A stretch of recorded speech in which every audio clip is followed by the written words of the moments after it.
I got 5 words, and all I want you to do is, when I say these 5 words, the first thing that pop in your head. That's all I want. Just I'm gonna say 5 words, and each word I'm gonna let you say one thing about whatever you have to say. All right. So, all right, my first word is boss.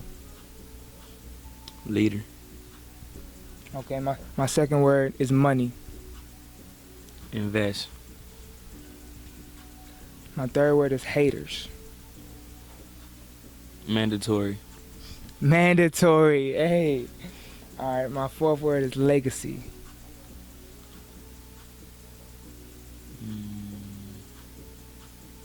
Important. It's important to leave a legacy. Go ahead. Go ahead. That's what I mean by that. It's important to leave a legacy. That's why I say important. Why is that important to you? Just because I feel like I need to be remembered. Like, I'm just not one of those regular souls that's already flowing. Yeah. It's just a different. It's just definitely a different. Cut from a different cloth, for sure. Exactly, for sure. All right, and my fifth word is Cleveland.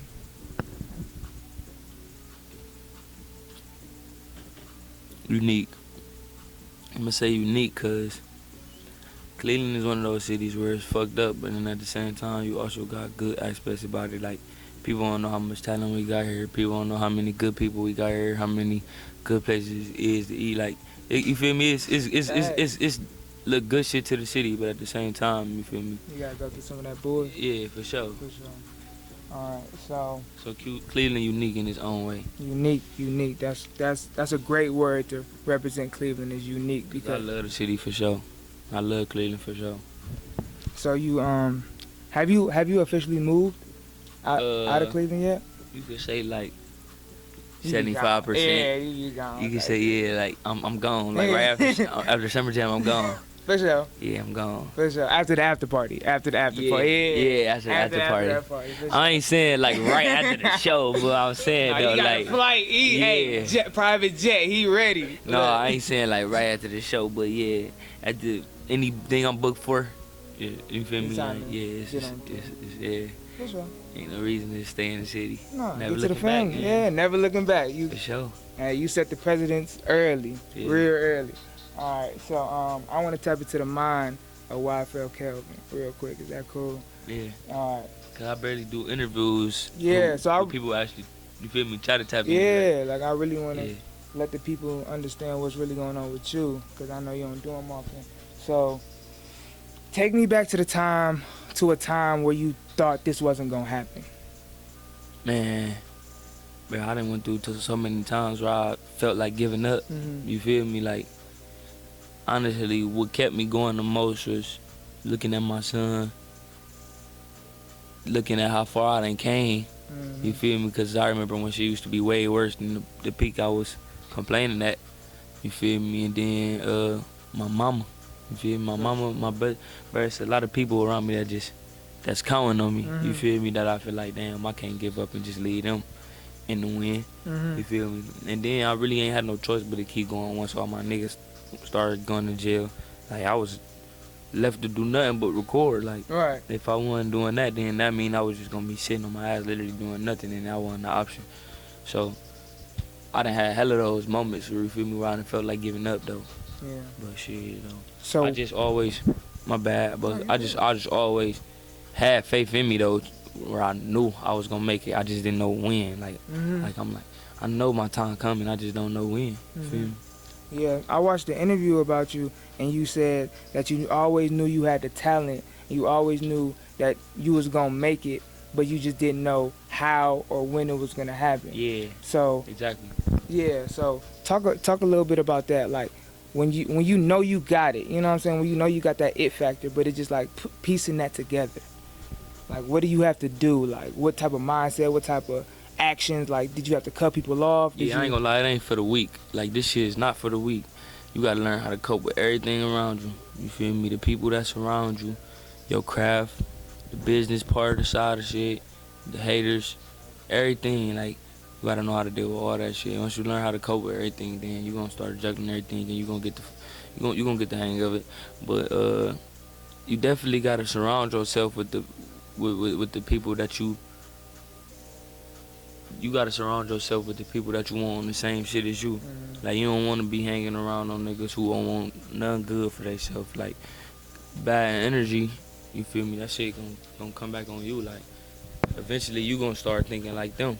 Yeah. You feel me? And then you gotta watch, you feel me, you gotta watch your circle. Whatever you get in, that's what you gonna get back. So, you feel me, you gotta make sure you put in that work. And then I ain't gonna lie, you gotta have faith. Like, you gotta speak shit into existence. Mm-hmm. Like, it's called manifesting. Like, you gotta, I learn, I'm starting to learn that now that I'm grown. Like, you really gotta speak shit into existence for real, cause that shit real. That's truth. That's very truth. And I just meeting you, you know, for the first time, I'm really big into energies and like how people carry themselves, and you don't even carry yourself like everything you do means something. You know what I'm saying? Like everything has a purpose behind it, and I think that's one of the first things you have to realize and really be in tune with to get on the path of greatness. You know what I'm saying? Yeah. So do you feel like your trajectory is still going up? Because you've been on, I mean, the type of trajectory. I've been following you for about a year and a half now. I mean, just from where you was when I caught on, you know what I'm saying, to now, is like, what? Is like, do you still feel like you're going to that trajectory, or are you trying to figure out that next move, or are you? Yeah. Honestly, yeah, that's what it is. Like, strategically, that's what I'm doing right now. I'm just being strategic about everything, because a lot of shit that I was doing, you feel me, in my career up until now, I was doing just because I wanted to do it. Like, you feel me, I wasn't looking at it on the business side of things and shit like that. So everything I'm doing now is really just having a strategy behind it and make sure I'm doing the shit the right way. For sure. For sure. All right, so I only got a couple more questions. I'm gonna get you out of here. So I know we talked about the things that keep you going, you know what I'm saying, that motivate you on a daily basis. What was it about being from Huff, the trenches, you know what I'm saying, that made you? What was that?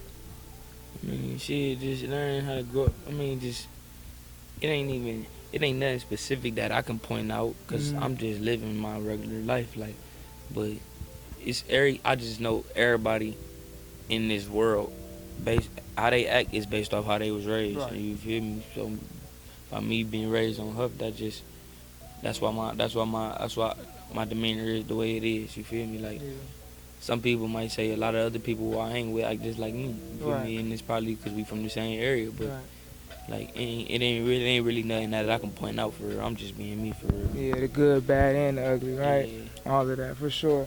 All right, so I got a couple more questions. What advice would you have to an upcoming artist that's trying to break into the scene, to try to get signed, to try to get to that next level? The best advice I could tell you, you feel me, is stay you, stay consistent. Like, what I mean by stay you is like, be you. Don't try to be nobody else, sound like nobody else, nothing like that. Be you, stay consistent, and learn the business side of shit. Like, you feel me, learn the game. Yeah. Learn the game, for sure. Okay. So my last and final question is, what advice would you give to yourself 2 years ago? If you could tell them something right now, today, in the position you're at, what would you tell them? Learn the game. And have fun with this shit. Because a lot of this shit, like, sometimes people be taking this shit too serious. Yeah. I was one of them people who was taking this shit a little too serious, you feel me? Like, because that was one, when I met Flocka and shit. When I first had my first label offer and shit with L.A. Reid, I had a meeting with him in Atlanta. When I was walking out and shit, he was walking in and shit. I told him, like, yeah, bro, I just had a meeting with L.A. Reid. I might be signing the L.A. Reid label and shit. He go, because it was in the record label and shit. Then he like, shit, bro, that's what's up, bro. Just keep doing you. He like, whatever you do, bro, just have fun with this shit. Yeah, that's it. For sure. That's YFL Kelvin.